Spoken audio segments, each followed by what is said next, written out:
Живеех в малък град, където пътищата бяха прости. Сега живея в Тексас от няколко години, в Хюстън. Има много различни пътища и цялата мрежа изисква много време за да свикнеш. Повечето е 20 или 30 минути шофиране докато си свършиш работата, а не 5-10 минути. Шофирането, което правя през почивните дни е около 20 минути или повече. Моята приятелка не е толкова далеч, само на 15 минути от нас.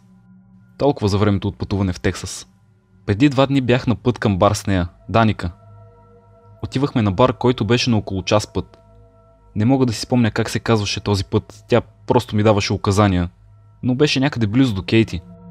Има много конструкции по този път, трябваше да се направят няколко обхода докато ни избута на тази малка улица.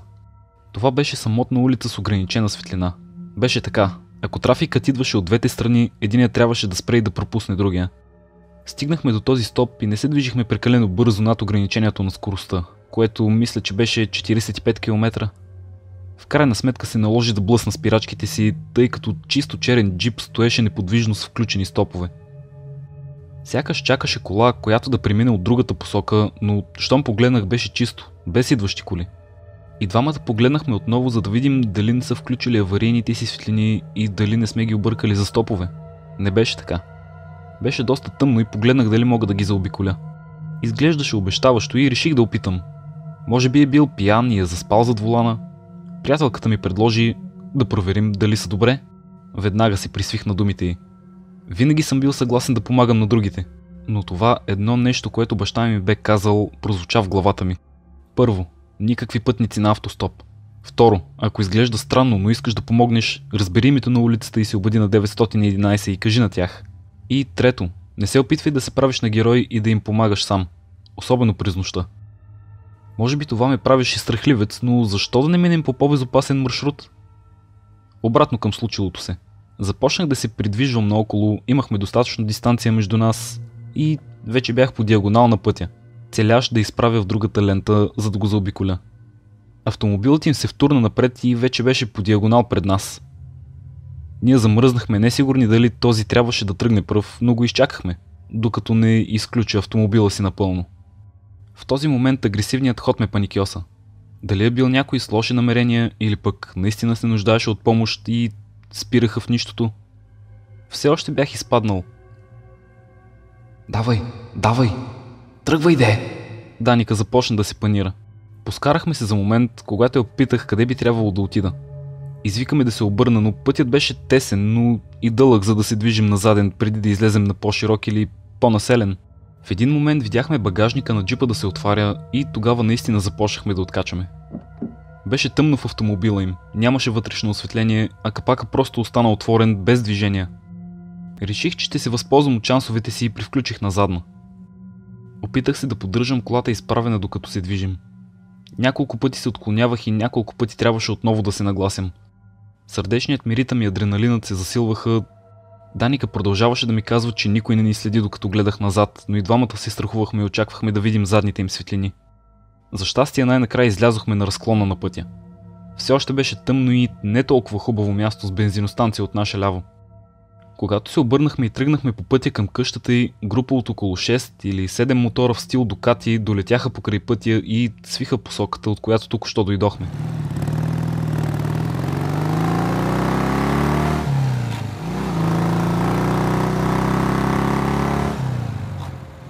Ездачите нямаха каски, а бандани. Последния беше с момиче отзад и докато минаваха, тя ни помаха с нещо като мини полуавтоматично оръжие. В този момент нямахме представа как да реагираме. Бяхме напълно объркани, шокирани и ужасени от това, което се случи и защо се случи. Накрая се спряхме при Дени на 2 мили от къщата. Твърде оплашени, за да се движим по неоживен път. Обадихме се на ченгетата, за да им кажем какво точно се е случило и за пътя. Не сме сигурни дали нещо се е случило от тогава. Продължаваме да търсим новините, но вероятно бяхме закъснели да докладваме за това. По-късно открихме, че някои банди инициират своите членове. Вероятно са планирали да ни убият или изнасилят, вероятно и двете. Мога да кажа, че вече стоя на страна от места като това късно вечер.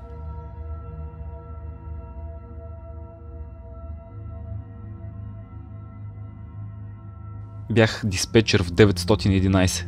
Не мога да се върна на работа. След като напуснах работа, станах параноик. Помолих съпругата си да отговаря на всички телефонни обаждания от дома. Не мога да продължа по този начин. На последния ми работен ден, миналата седмица, получих това обаждане сутринта. 911, слушам ви. Чух глас на малко момиченце. Моля, помогнете ми. Разбира се, за това съм тук. Къде си ти? У дома. Какво се случва? Някой ме е заключил в стаята ми и чувам писъци. Добре, какъв е адресът ти? В далечината се чуваха писъците на една жена. Моля ви, помогнете ми. Искам да помогна. Ще изпратя помощ, но имам нужда от вашия адрес. Всичко ще е наред. Просто трябва да ми кажеш къде се намирате. Тя бавно рецитира адресът си, след като й отговорих. Добре. Полицията е на път. Благодаря. Просто трябва да останеш там, където си и се опитай да останеш спокойна. Можеш ли да ми кажеш нещо повече за случващото се? Как се казвате? Моето име е Джон. Благодаря ви, господин Джон. Казвам се Кати. Господин Смит, Кати. Името ми е Джон Смит. Благодаря ви, че сте толкова любезен. Всичко е наред. Просто трябва да стоиш тихо и да кажеш... Къде живеете? Аз... Моля? Господин Смит, къде живеете? Живея в центъра от източната страна. Но какъв е вашият адрес? Аз не мисля, че ми е позволено да ти кажа това, Кати. Срам, това би улеснило нещата толкова много. Не знам точно защо не й казах адреса си в крайна сметка. Доколкото знам, не е против правилата на работното място да давам лична информация по телефона. Побиха ме тръпки от последното изречение, което тя каза преди да затвори. Направих обедна почивка няколко часа по-късно, но не успях да разбера какво е станало след като колата е минала през дома им.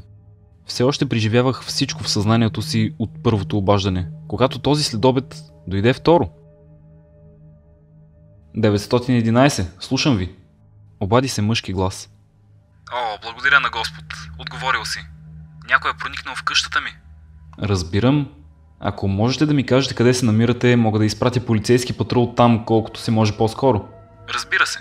След което каза адресът си. Благодаря ви, полицията е на път. Можете ли да ми кажете повече за точното си местоположение в сградата? Заключих се в мазето. Имам сейф с огнестрелно оръжие тук. Няма да го използвам, освен ако не се наложи. Добре, ще предам тази информация. Отворихте ли сейфа?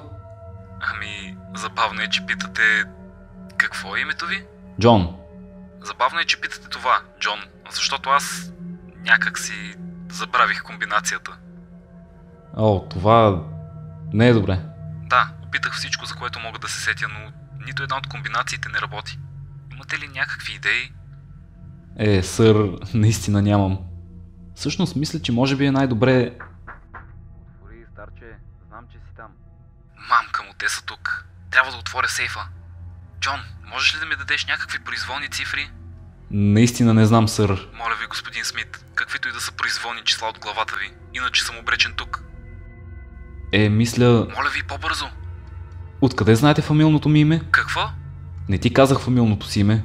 Как може да го знаеш? О, просто ми дайте някакви числа, не можеш ли да разбереш, че аз... Какво се случи с Кати? Умно момче. В този момент моят колега отляво хвана погледа ми. Погледнах го и той се взираше право в мен с най-широката и най-глупавата усмивка, която мисля, че някога съм виждал. Почти изкочих от кожата си. Погледът му беше празен. Твърде умно. Много по-вкусно. Зад мен. Обърнах се и видях, че колежката от дясната ми страна изразява същата глупава усмивка и виждах как зениците й са по-разширени, отколкото някога съм виждал. След това всичките три гласа изговориха веднага: скоро ще си говорим. Пак. Тази последната дума. Не мога да опиша отвратителния начин, по който го казаха. Откачих. Изправих се, тръщнах слушалките си и изтичах до стаята за почивка и заключих вратата след себе си. Отнеми почти час, за да изградя кураж да се върна обратно на работното си място. Когато го направих, всичко беше нормално. Никой не забеляза дългото ми отсъствие или лудостта, която се беше случила непосредствено преди него. Седнах мълчаливо, изпратих си записите на тези две обаждания и излязох от тази сграда възможно най-бързо. Изпратих ги по имейл, казвайки, че напускам тази вечер. От тогава отказвах да функционирам. Съпругата ми се разочарова след около ден, но След като й пуснах записите, тя напълно ме подкрепи. Щях да се опитам да се справя сам с това, с помощта й, но после видях новините снощи. Моят колега, който работи повече от година от лявата ми страна, Боби, току-що беше убил хладнокръвно семейството си. После се застрелял. Познавах децата му, те бяха очарователни. Сега вече ги няма. Обикновено бих записал подобно нещо на мобилния си телефон, но не мога да се приближа до това нещо. Затова ето ме на компютъра, взирайки се в телефона си, надявайки се да не звъни. Не мога да живея такъв живот. Нещо трябва да се промени. Всичко, което знаех за справянето с извънредни ситуации, сега е през прозореца. Но кого мога да потърся за помощ?